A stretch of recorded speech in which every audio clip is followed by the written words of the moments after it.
His Excellency Ambassador Mr. Mohan Pieris, the permanent representative of Sri Lanka to the United Nations, and Mr. Said Zafar Ali Shah, Secretary, Ministry of Planning, Development and Special Initiatives in Pakistan, to deliver their welcome remarks.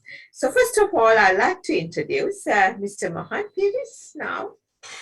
So before his latest appointment, Mr. Pieris had an active legal practice in Sri Lanka and worked as a professor and a lecturer at various universities since 2015, including the National Law University of Delhi, Rajiv Gandhi National Law University in Patiala, and the National Law University of Advanced Legal Studies in Kochi.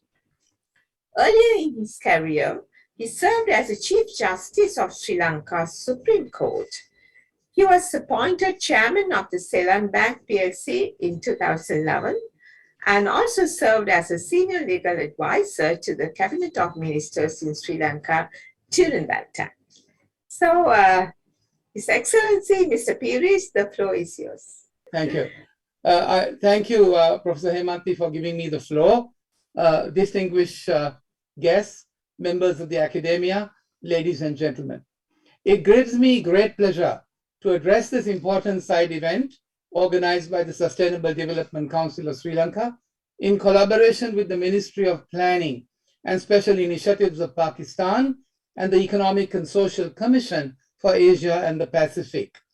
Sri Lanka is presenting its second VNR on the 15th of July at the High-Level Political Forum as a part of the process of our continued engagement with the United Nations mechanisms to overcome the multiple emerging challenges we face as we advance the Sustainable Development Agenda.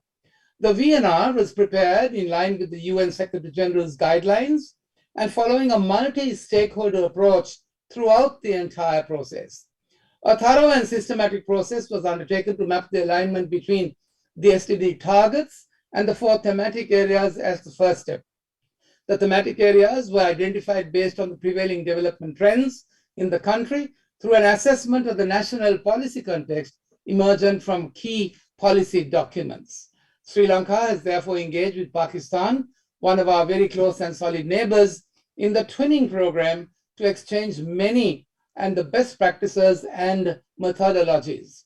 Excellencies, the theme of today's event, advancing the Sustainable Development Agenda while responding to emerging challenges, is critically important in the context of current global challenges, including the COVID-19 pandemic, climate change, and conflict, particularly as we endeavor to mitigate the multitude of aggravated socio-economic problems arising out of these challenges.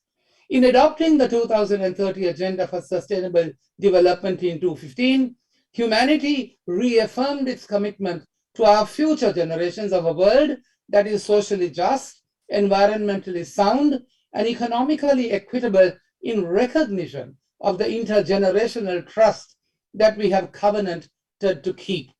The adoption of the agenda and the commitment to its implementation was undoubtedly a historical moment in our times. However, the emergence of the COVID-19 variants and the continuing vaccine inequity, supply chain disruptions, a rise in inflation, policy uncertainties, the unsustainable debt of many developing economies, and continuing conflicts in many parts of the world have set back the SDG agenda. Decades of development progress have been halted or reversed.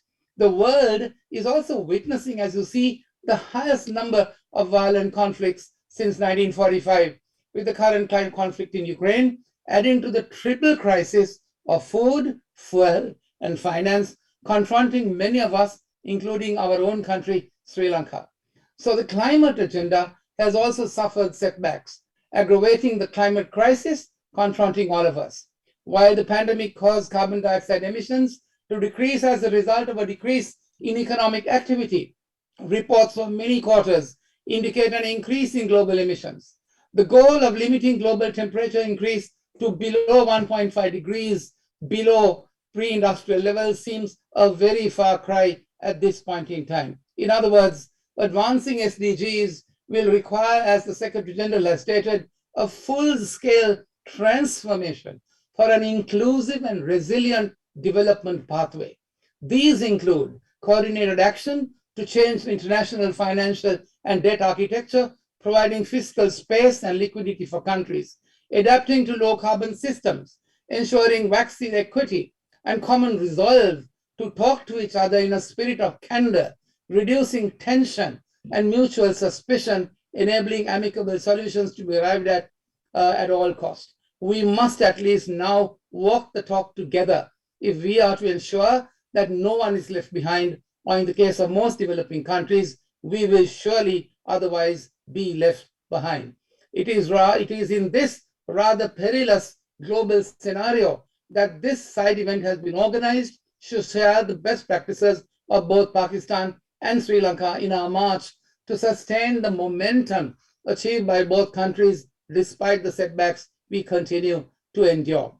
I'm confident that this event will provide a powerful platform to share experiences, good practices, and lessons learned to advance the implementation of the SDGs despite challenges confronting both Sri Lanka and Pakistan. The focus is on strengthening the means of implementation and revitalizing the global partnerships for sustainable development. It is intended to explore the country's current efforts and plans to support the achievement of the SDGs via promoting financing, technology development, capacity building, trade and investments, and multi-stakeholder partnerships and critical areas that require further focus and attention. We have with us here this morning eminent panelists in whom we have confidence to provide us with insights and valuable perspectives on the topic.